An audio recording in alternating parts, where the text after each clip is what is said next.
get my shoes and out the door. 5, I'm alive. 6, 7, 8, feeling great.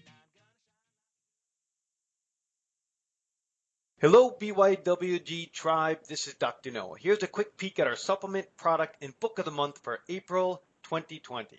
At the end of the podcast, I will spend a few minutes going into further detail, so we encourage you to listen to the end. The supplement of the month for April is actually our immune system support bundle that includes 1 bottle of Immune Boost, 1 bottle of Stress Rebalancer, and 1 bottle of Vitamin D3 Boost. We are extending our 15% off and free shipping through the month of April. Our book of the month is a frequent guest, Dr. Kelly Ann's Cleanse and Reset, and our product of the month is Magic Spoon. Man, do I love Magic Spoon. It's the world's first low-carb, high-protein, keto-friendly breakfast cereal. All the links, discount codes, and special offers for the product, supplement, and book will be listed in the show notes in iTunes, posted on social media, in our weekly newsletter, and on our website at www.beyondyourwildestgenes.com at the Listen Now tab. Thanks for listening. Everybody, welcome back to the Beyond Your Wildest Genes podcast. I'm your co-host today, Dr. Mike Akinfora, and I am thrilled to have Dr. Theresa Bullard on the show. Dr. Theresa, how are you? I'm great. Thank you so much. It's a pleasure to be on your show. I am thrilled. I was fortunate enough to catch Theresa's show on Gaia TV, the Mystery Teachings, and I was really hoping that we could connect and get her on the show. I found it fascinating for somebody that is a physicist that has, I want to say, is able to teach what she teaches and how she teaches it. So I'm thrilled to have you on the show. Let me read your very, very, very short bio, and we could get right into it. So Dr. Theresa Bullard is a PhD physicist, the host of Mystery Teachings on Gaia TV, and an international spiritual teacher with the Modern Mystery School. She merges science, ancient wisdom, and powerful time-tested techniques for harnessing consciousness. Dr. Bullard brings truly a fresh and powerful altering approach. You can find her at I'll spell it out for you, TheresaBullard.com. That's Theresa Bullard. So welcome to the show. Thank you. So can you, I got an email from you the other day. Could you give people a deeper dive into your background?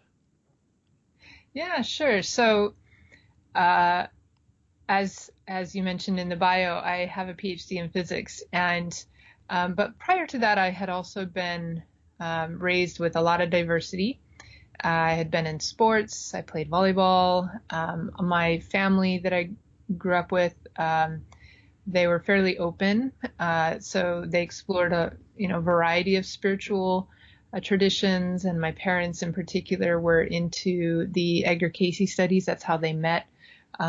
So I had a lot of opportunity from a really young age to explore rather than just be indoctrinated into only one way of believing.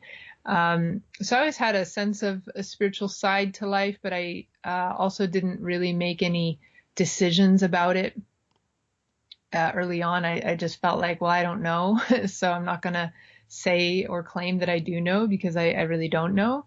But I was open to hearing different people's perspectives. And but ultimately, through high school and college, I was very focused on career. I want to go as far as I need to go with my education in order to ultimately have a really interesting career and not hit that proverbial glass ceiling as a woman.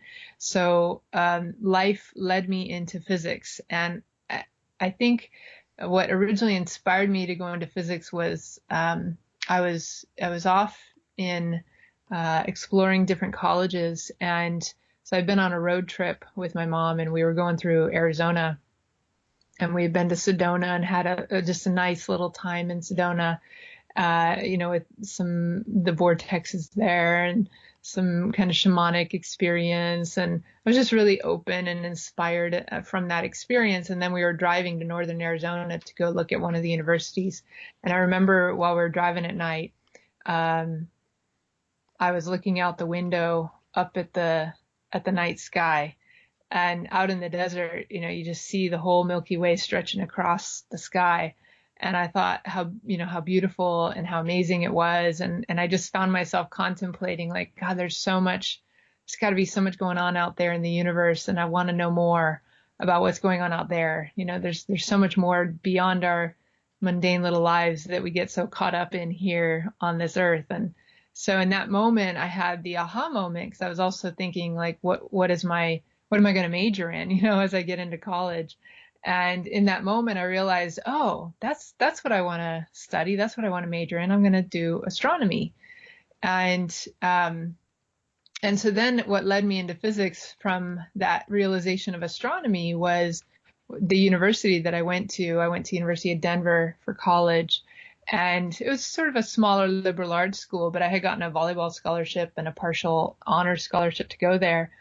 And when I told them that I wanted to major in astronomy, they really didn't have a big enough astronomy department. So then the advisor was like, well, do you plan on going to graduate school ultimately? And I said yes at the time.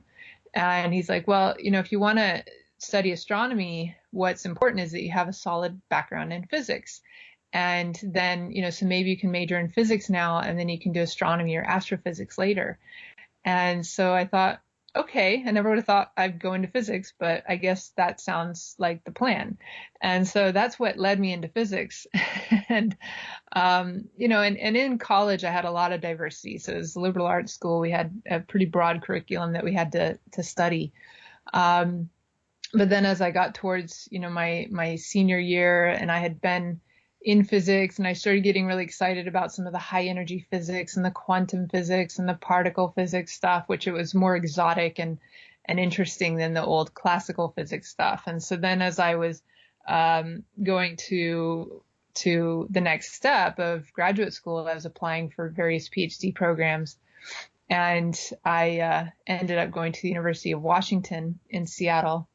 And then as I went from this life of diversity and a lot of balance and, sports and academics and friends and social life and all of that in Denver, and then I went to Seattle and I got into graduate school, I found myself immersed in the first year of 80 hours a week of just left brain physics, between the classes and the study and the research and the homework and the testing. And it's like 80 hours a week of all left brain physics. So all that diversity that I'd had prior, well, it's just I didn't have time for it now to survive the graduate school experience that first year. And so after about a year of that, I found myself really getting dissatisfied, depressed, and wondering why I was doing it, because I wasn't really sure yet what I wanted to do with a PhD, or why I needed a PhD, or what kind of career I wanted to have. I was still trying to figure that out. And I was just kind of following the system of academia and what they say is, the best way to go and prepare yourself for a strong career. And so I was hoping along the way I'd figure it out, but I had also these idealistic hopes that in graduate school we'd start to really get into the deeper meaning of the quantum physics theories, for example, and what it really means versus just learning the equations and the basics. But what I got was the opposite. It was really like learn how to derive everything from first principles, do these equations that take you 5 to 8 pages to derive it, longhand, and for one problem that you have to solve. And and it was just 80 hours a week of left brain. And so after that year, I was depressed. I was unhappy. I was disillusioned with graduate school. And I thought something's got to give here. Like this isn't working for me. And so then I thought, okay, well, I'm not ready to toss in the towel yet on graduate school and getting the PhD. I still want to get that, but I need to do it in a way that isn't at the expense of my happiness and my sense of well-being. And so I thought, all right, I had it before. It was there before, but now it's gone. So I need to bring back those things that I had in my life prior to graduate school. I need to bring them back into my life and see if that helps, right? If that helps bring me to a greater sense of balance and happiness again. And so I brought, like a scientist would, I very systematically started to figure out, okay, what's the key? Like if I have to just bring in a few things, what's the main thing, or a few things that are important. And so very systematically, I started bringing in social time again and athletics again and creative hobbies. And, I just started to diversify my life again. And I brought in all those aspects of life that general knowledge would say, oh, this is how to create a well-rounded lifestyle. And about another year later, I was still not happy. I was feeling better. I was feeling more balanced, but it's like there was still something really core that was missing. And it felt like whatever that piece was, it was at the core of my sense of purpose and joy.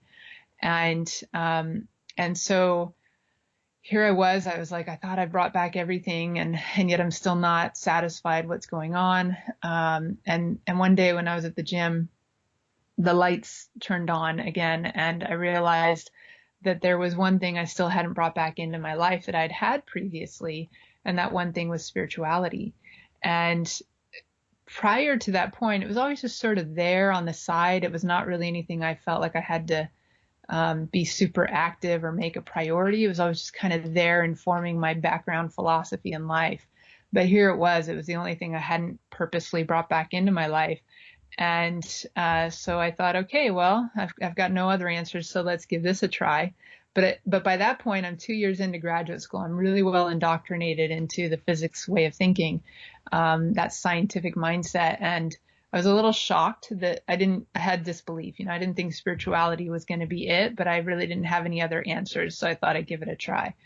But at that point, anything I was going to believe spiritually had to complement or at least not negate what I knew to be true scientifically. And so I decided to try and search for anything where the two fields might overlap. Like I got into all the science and consciousness and science and spirituality and Tao of physics and, where kind of Eastern philosophies overlap with quantum physics ideas. And as I started to read and explore into that field, it really woke up my passion and it woke up my sense of excitement and I had the remembering that, oh yeah, I went into physics in the first place because of a spiritual inspiration, not because of just an intellectual thing. And so I got very excited and really dove in pretty deep and realized that spirituality was the big key for me to restore a sense of balance and purpose and meaning. And then the next big piece that led me to ultimately was that I was getting so excited that I then wanted other people that I could talk to. I wanted community. I wanted people of like mind, because in the physics environment, especially in academia, you don't talk about spirituality for fear of losing your credibility. And so I couldn't really talk about it in the main environment I was immersed in, which was the physics department. And so I had to start searching elsewhere for community of people that I could talk with about these spiritual concepts, but also not just spiritual concepts, but having the depth of insight into how they might overlap with some of these more, scientific concepts. And that was a challenging piece as well, was to find community. And at one point I was really getting frustrated, feeling fairly isolated and like I wasn't, like I felt like a fish out of water. Like I just didn't feel like I was where I needed to be, or around the people that would get me. And so I put out a call to the universe at some point, like just help me find my tribe, help me find others of similar wavelength and, that will feel like spiritual family and my path, like help me find this. And then that kicked off a sequence of events that synchronistically led me to people in the Modern Mystery School. And we can chat more about that, but the Modern Mystery School then became that place where I found those people that felt like spiritual family, that felt like, yeah, there's some depth here. It was grounded, it wasn't super new agey. So as a scientist, like I couldn't go with just a new age sort of airy-fairy way of thinking of things. Like I needed something really grounded, practical, tangible that had deeper answers. And I really found that within the Western mystery school tradition. So between alchemy, which science actually came out of alchemy, but when it was alchemy, it was also very spiritual. And then Kabbalah, in particular, more of a universal form of Kabbalah that's not tied to any particular religion. And then Hermetic teachings.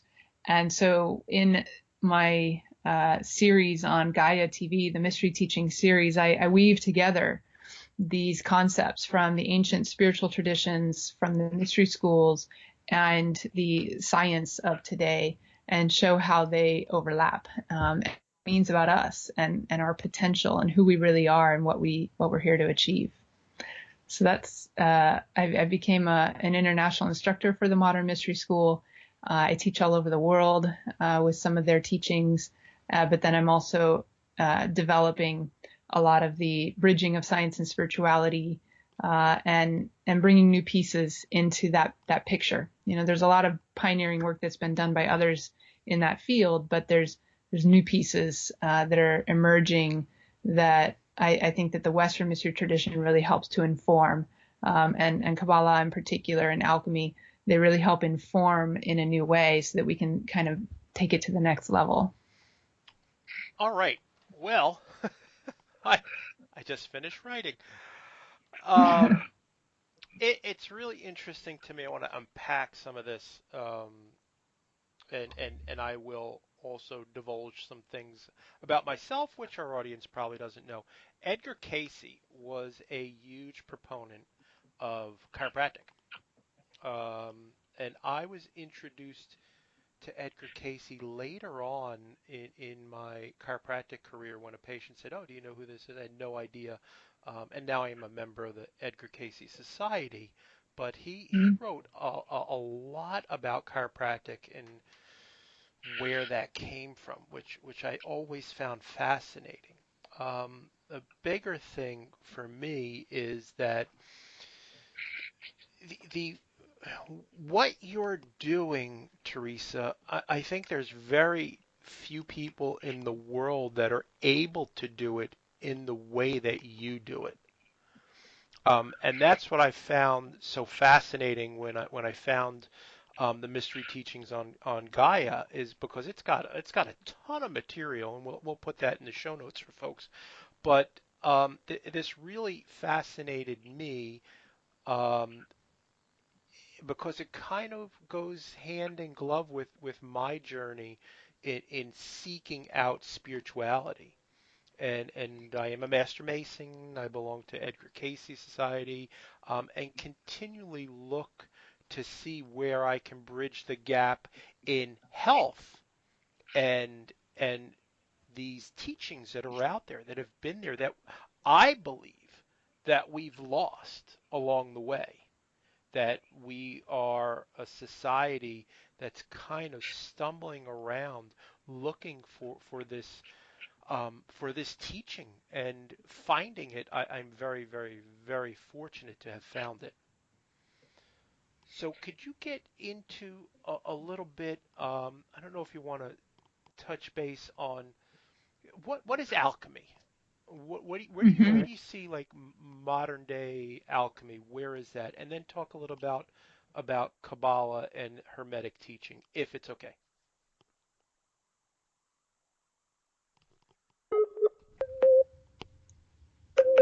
You there? You there? Yeah. Yeah. Okay. Yep. You cut out when you said talk a little bit about, and then so alchemy, and then something else. Talk about. So we need to cut that section. Okay. There. Can you talk about a little bit about alchemy and Kabbalah as you see it in the mystery teachings, and maybe a little bit of the Hermetic teaching? I know I'm very cognizant of your time, but I want people to get an idea, a well-rounded idea. I find this so fascinating. Yeah, sure.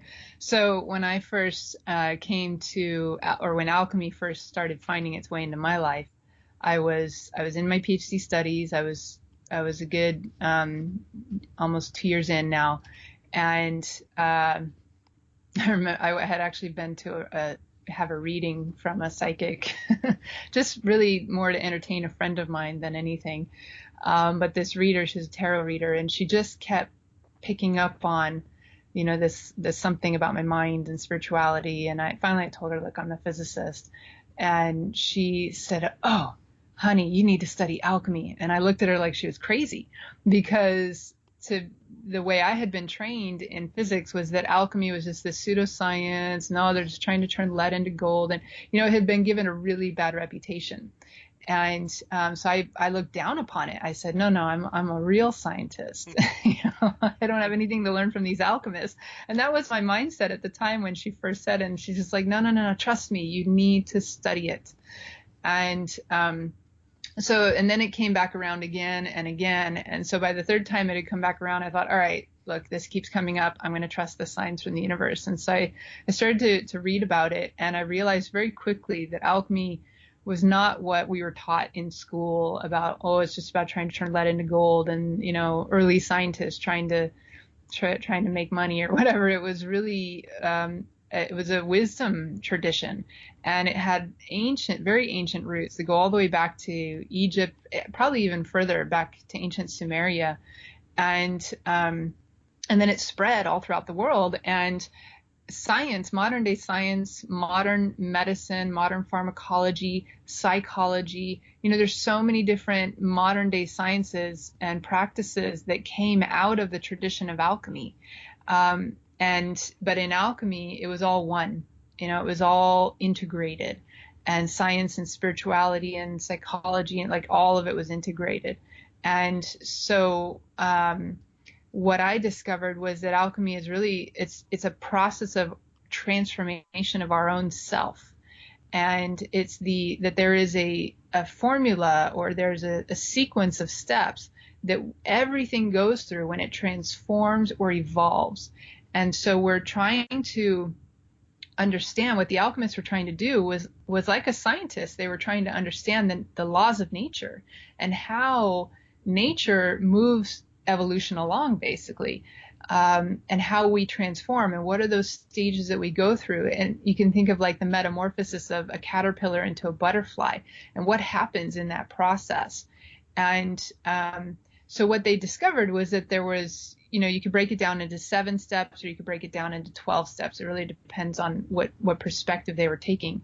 And usually in the West, in the Western alchemy tradition, they related those steps to the tree of life from Kabbalah. So there's a lot of integration that happened between the tree of life of the Kabbalistic tradition and the alchemy, and they use them as the tree of life becomes like a map or a way of organizing information about it, and you can and overlay all kinds of different systems of knowledge onto the tree of life, including physics, including psychology, relationships, herbs and their properties. Like there's astrology, you can put all kinds of stuff onto the tree of life, and it is a way of organizing that information. And so the alchemists use the tree of life in the Kabbalistic system as a metaphorical language. But what the alchemists were trying to do was to understand those stages of progression that we go through as we are in a transformational or evolutionary process. And then from understanding that natural process, how can we as creative beings, as intelligent beings, how can we work with it in alignment with the flow of nature and those natural laws? How can we work with it to speed it up? So they were trying to accelerate that progression through the transformational or evolutionary cycle, but also how can we drive the perfection, right? So alchemy is about raising vibration, purifying, bringing something into its most perfected form. And so how can we make things more perfected by our active engagement and participation with nature? And ultimately, the highest goal of alchemy, they talk about the philosopher's stone. But the philosopher's stone was really a metaphor, or a symbol, I should say, of us becoming our most perfected self. of us achieving our full divine potential, because the alchemists really believed that the divine was in everything, including us, and that we were given a great gift from the divine to have this intelligence to be able to contemplate our world and to interact with it and to exercise our creative abilities and so forth. So the alchemists felt like it was our great work, our mission, to actively engage with these laws of creation and transformation in order to speed up the evolutionary process and perfect it, beginning with the perfection of self. And then as we transform and evolve ourselves, then how do we then take that outwardly and apply it into the natural world? To apply remedy, to create remedies that really can cure diseases, to create a society that is, really more in the harmony and a more ideal kind of society. How can we apply it in business? How can we apply it in any area of life? So what I discovered when I started researching alchemy again was that it was a gold mine of wisdom, right? So the gold in alchemy is really the wisdom that it shows and reveals to us. And I think it's super, super applicable today in our modern day scientific way of thinking of things, because, again, science came out of alchemy, but also when science started to divorce itself from spirituality, it became more and more materialistic, and it just started focusing on the bottom line, basically. And in that process, we've lost sight of some of the higher wisdom that guides the purpose of scientific advancement. And I think that where we're at in our world today is we have a lot of knowledge, we have a lot of power, a lot of technology, a lot of ability through those technologies to really change things at a fundamental level within nature. I mean, you just look at genetic engineering, for example, and there's a huge responsibility that comes with that. And yet, because science has become so divorced from spirituality and morality, even sometimes, that it's just playing God too much. And so I feel like alchemy and Kabbalah and some of these ancient wisdom teachings that are at the core foundation, they're the ancestors to science. I feel like they need to come back together so that we have that wisdom to guide our advancement and to really make sure that we are progressing and transforming and evolving towards a truly higher potential versus heading down a destructive path that's just driven by greed or power and control type stuff. So that's been one of my big missions, is to try and bring these things back together.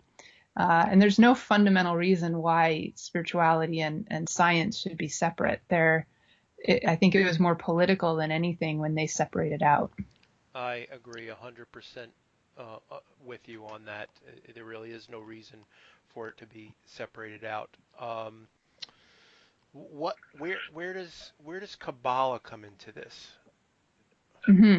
So Kabbalah, like I said before, Kabbalah was used a lot by the Western alchemists. So there were alchemists also in the East, like in China and Taoism and India and so forth. So they kind of gravitated towards other spiritual traditions as their metaphorical language, but you can see the threads all being similar amongst them and all having connections back into alchemy. But in the Western tradition, the alchemists gravitated towards Kabbalah as a way to organize the information and to use some of that metaphorical language of the soul, because ultimately the tree of life and the Kabbalistic system is about who are we as divine beings, who and what is the divine, like in the sense of the greater universe, the source, all of that. And what is our connection to that? What is our purpose within this universe? What is the nature of our soul and how our mind works?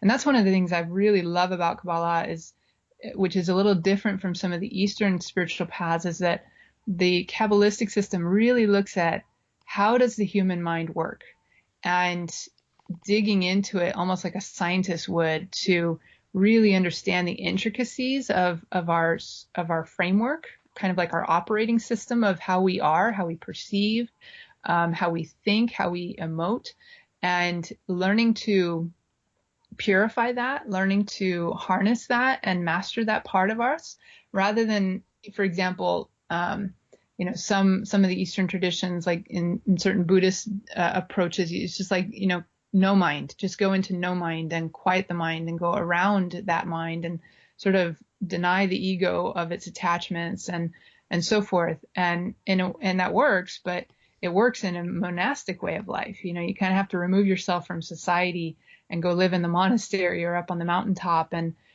there's beautiful teachings there, and they definitely work, but it isn't always conducive to living in society. Whereas the Kabbalistic approach is that your life in the world is your ultimate testing ground for your spiritual attainment. And rather than trying to go around the mind into no mind, which really is not very easy to do when you're living in society and you're being bombarded with stimulus all the time, and you're having to deal with people, you now need to instead learn how to attain those higher spiritual awakenings and integrate it and live it in your daily life. And so Kabbalah is a very practical spiritual approach that is about being in the world, but not attached to and hooked up by the world, like not being of the matrix, but being able to operate within that frame. And Kabbalah is the study of life. It's how do we live this life to the fullest, being an active participant in helping make this world a better place, while also attaining our higher spiritual awakening. And then we talk about ascending the tree, where we're trying to reclaim, we're trying to heal, and we're trying to reclaim our full connection and awareness of our divinity. But then we're also embodying that. We're bringing that higher spiritual energy and awareness back down into our physical world and manifesting according to those higher ideas, those higher wisdoms. And then how can we use that to direct what it is we're doing in this world?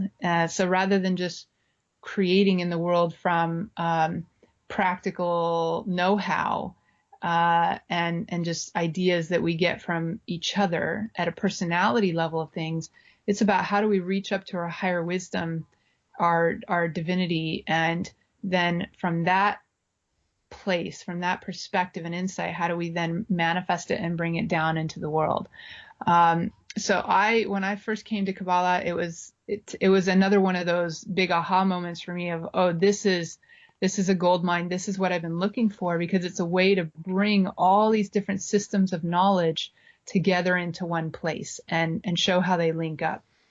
So I can take physics principles and lay it out on the tree of life and show how it works with that system. I can take relationship dynamics and lay it out on that tree of life and show how it all links up.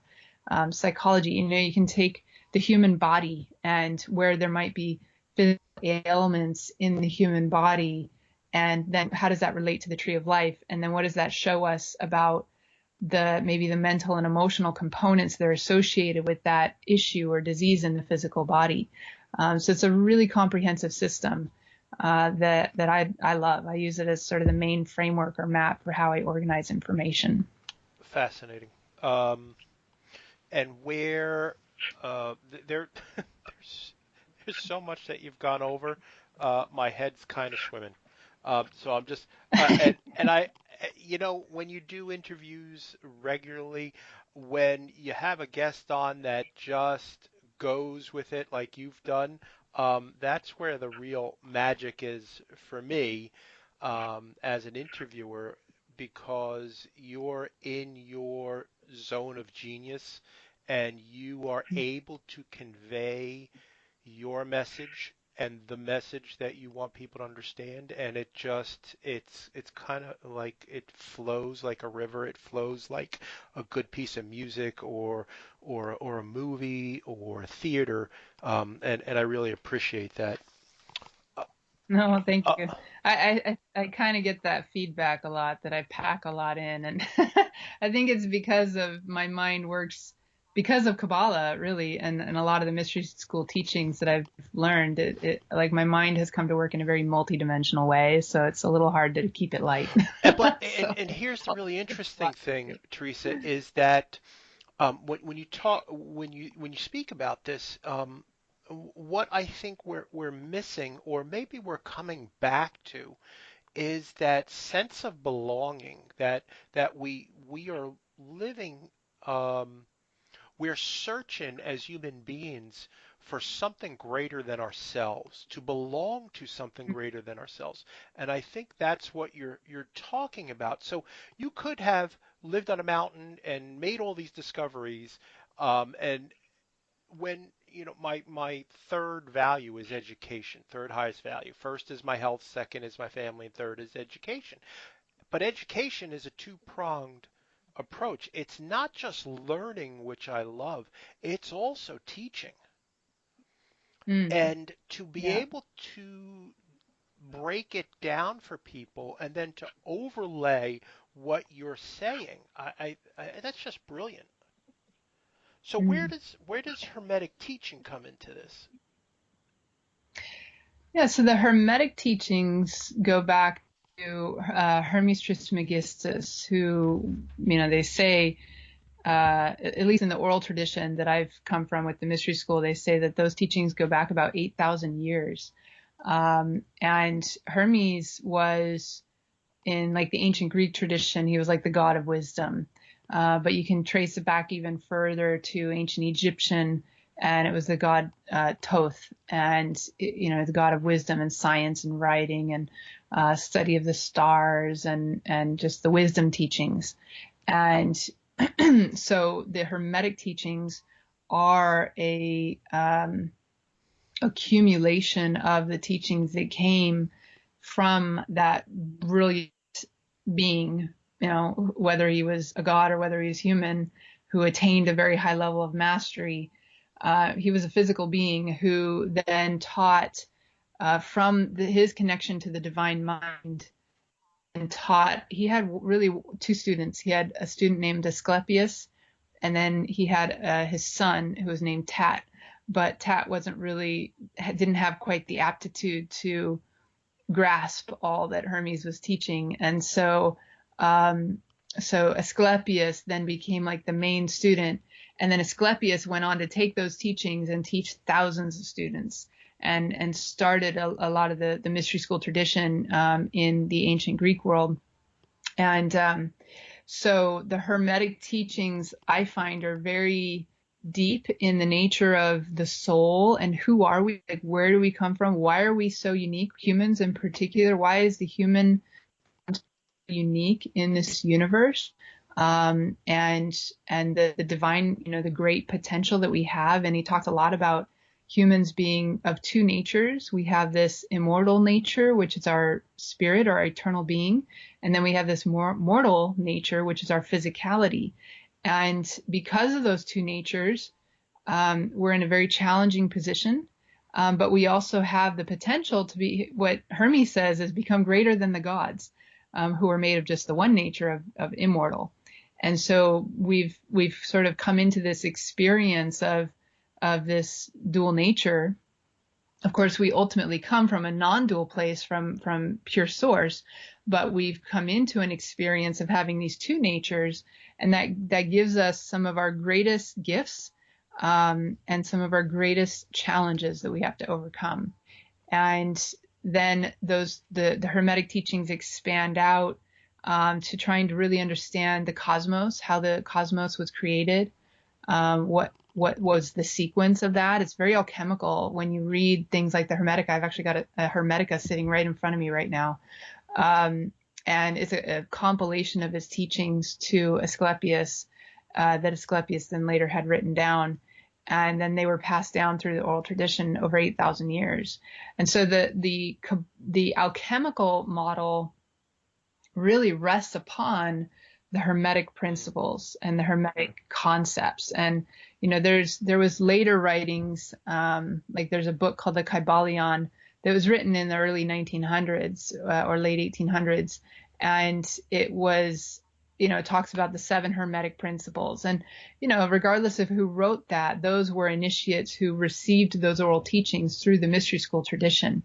But what's fascinating about them is that you can lay them out with modern science. They talk about, for example, the principle of vibration and, how everything moves, everything vibrates. And that's being proven by modern day physics.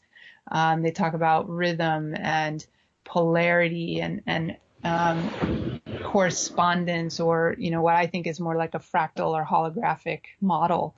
But then ultimately, above all the physics, they even talk about cause and effect and so forth. So these ideas were there long before modern day physics discovered them. So it's like modern day science is coming around to what the ancient mystics and sages of these ancient mystery school traditions have known for a long time. They're just putting a new language to it and a more mathematical basis to it.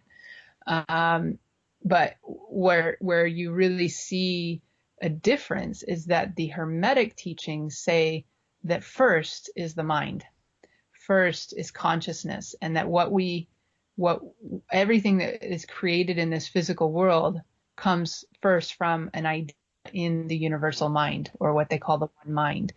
And what I think is fascinating about that is that science is, in quantum physics, it's got this thing called the observer effect. And it shows that the mind, the conscious observation of something, is what brings it into being, and that we materialize things out of the quantum field by our direct observation of them. But depending on how we choose to observe, assumptions we make, how we set up our experiments, what we're expecting, and so forth, that actually determines what comes out. So the observer effect really relates a lot to this high concept of the Hermetic principle of the mind. And so you can really see the Hermetic teachings as being a foundation to alchemy and how alchemy works. It's a foundation that modern science can kind of go back to. It's very detailed. But ultimately it's about us and who are we and our divine potential. So let's say somebody's never heard of what we've been talking about. Where would you think would be Theresa, where would be a good starting point for them?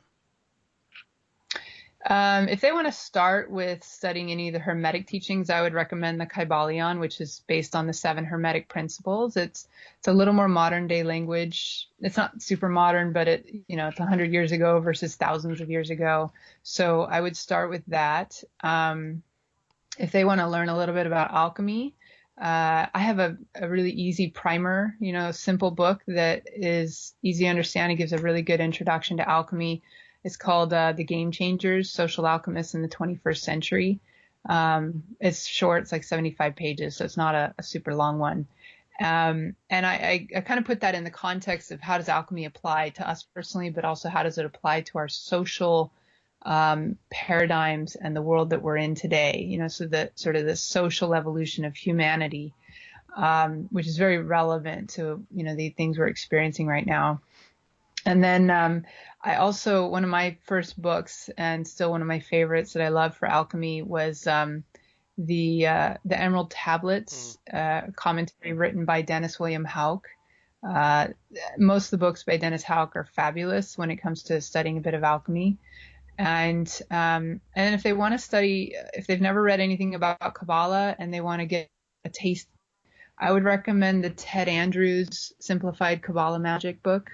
It's a really good introduction to more of the universal approach to Kabbalah versus the Judaic approach to it. Gotcha. Yeah, so those are good beginners. Awesome. I am very, again, cognizant of your time, and we're coming up towards the end.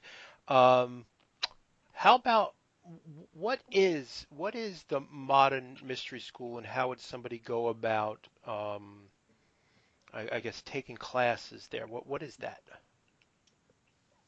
Yeah, so the modern mystery school is an ancient lineage, a mystery school. So it's something that when we say lineage and ancient, it means that it's an unbroken tradition of the handing down of oral teachings. Hey, it's Dr. Noah and I'm back. I suspect you loved listening to this week's podcast release. Our book of the month is Dr. Kellyanne's Cleanse and Reset. Detoxify, nourish, and restore your body for sustained weight loss in just 5 days. Dr. Kellyanne Petrucci has been a longtime friend of Beyond Your Wildest Dreams. Check out our newest book. The link to purchase will be in all our emails, social media, and the show notes. Our product of the month is Magic Spoon.